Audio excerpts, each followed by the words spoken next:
Morning, Joe and the pro. Tony Finn, one of the best handicappers alive, rolling and everything.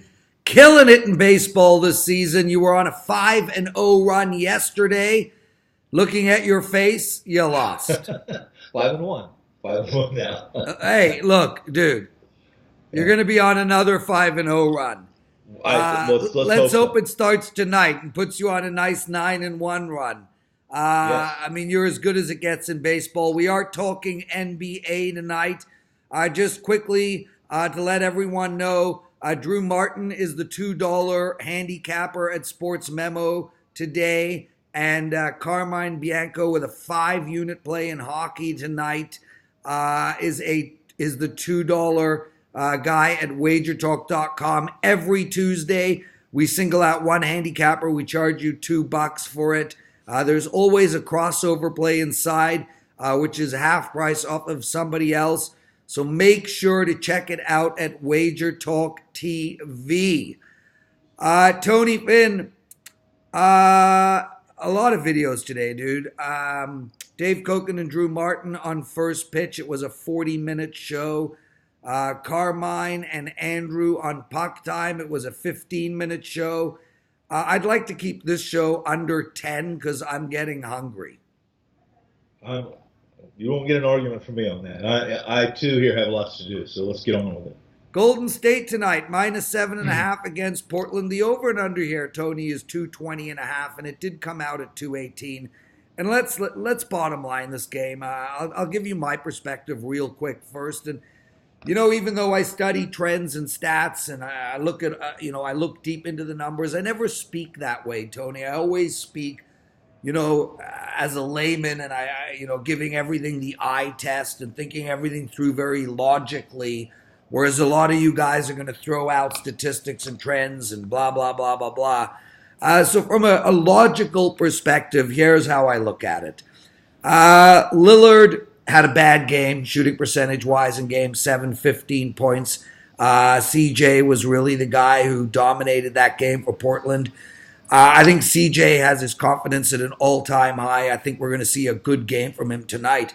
More importantly, however, and we see this in basketball all the time, Lillard will have a great shooting percentage game tonight, and I think he's going to go off.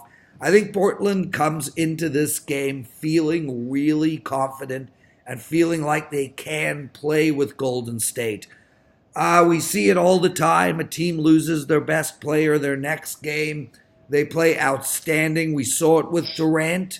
Golden State didn't miss a beat, but this is game 2 now without him. I think we're going to see it affect them more. I also think Golden State just won their finals, if you will. And I think this is a nice letdown spot for them. I like Portland +7.5. I go to you. I'll play devil advocate. I like Golden State here for several reasons. One, because the pre-Durant era, if we remember, was when Curry was a 2-time MVP. They won championships without Durant. And I wrote in a column prior to that Game 6 that you just referenced, and that was that when Curry and Thompson scored 25-plus points together in a playoff game, they're 10-3 straight up. This is pre-Durant, okay? Pre-Durant.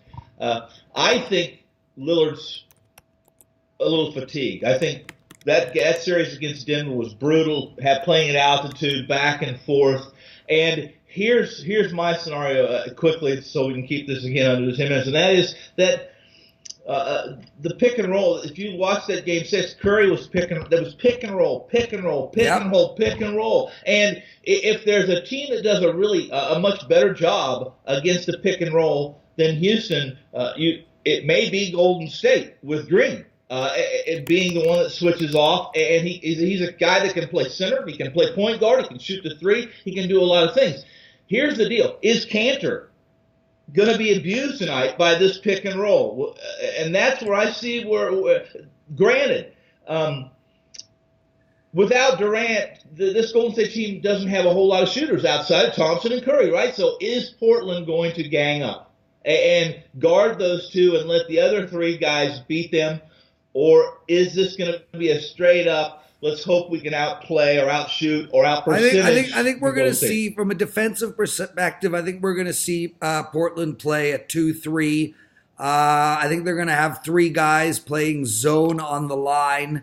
And I think you're right. I think they are going to really focus on keeping Curry and Clay from shooting those threes. I actually, I'm really excited about this game, Tony. I'm excited to see Lillard. You know, these athletes, especially the great ones, are arrogant. At least, they might not be externally, but you can't be great unless your confidence level is sky high. I got to believe Lillard and CJ are coming into this thinking we're the best tandem on the floor. I think any team who plays Golden State is going to get up for Golden State. I get what you're saying. And, whenever you're talking about a Golden State team, you can't say with certainty that they're not going to cover. This team can shoot the lights out of the ball. They could get up there and have a 57, 58% shooting night and win by 30. I just feel like if Portland wins one on the road, it's going to be the first one. I think Golden State wins the series, but, I'll tell you, man, I'm going to be playing a small amount of money tonight on the money line on Portland. Kerr used 11 players in Game 6. That's how much confidence he had. Yeah, when he has Durant plays the majority of the minutes. Listen, they don't even sit Durant. So if there's any fatigue, if I'm correct, and there's any fatigue in Portland tonight coming into this game, that their magical run, this is talent and experience and high basketball IQ against a magical Portland run. So which one wins tonight? If you're correct, you're going to get a nice little payback on that money line. Tony, 100 miles an hour before we run. We won't have you on Morning Joe tomorrow. Milwaukee Bucks -6 over and under 217. I hate to play against the Raptors, but I think they're going to get blown out tomorrow. I think 6 is a short number.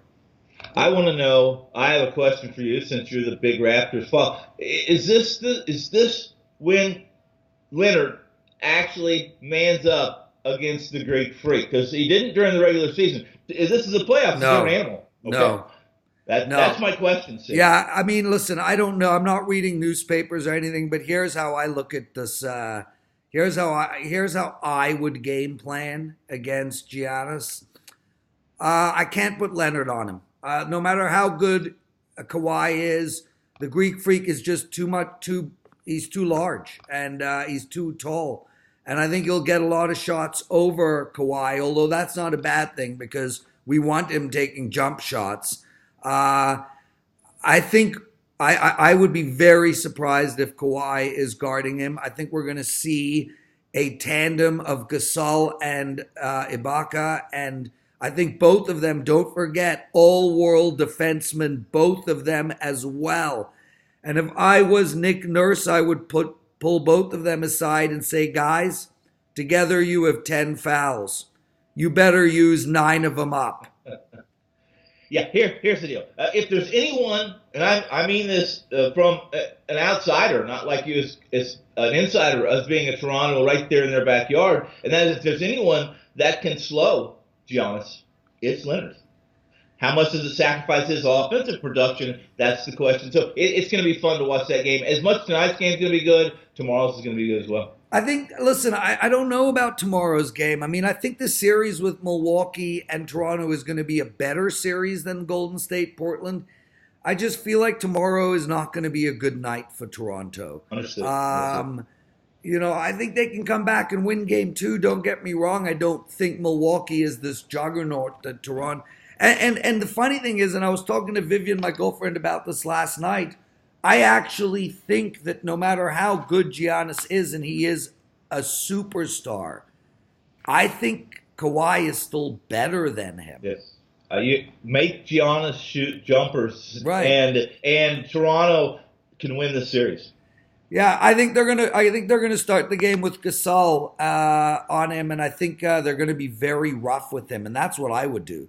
Yeah. I would be like he goes to the basket, elbow in the ribs. I would Marchant him to death. It's going to be again. This is I like both these matchups in the West and the East, and no matter who comes out on top, it's going to be a fun finals. And we're finally going to get to nothing but baseball with football to look forward to in about 2 weeks, 3 weeks. He's Tony Finn. I'm the Prez. That, my friends, is Morning Joe and the Pro. Make sure to watch First Pitch. Check out Puck Time. Tony, thanks for doing this. We'll see you next week, my brother. Okay, good luck tonight. Oh, you got it.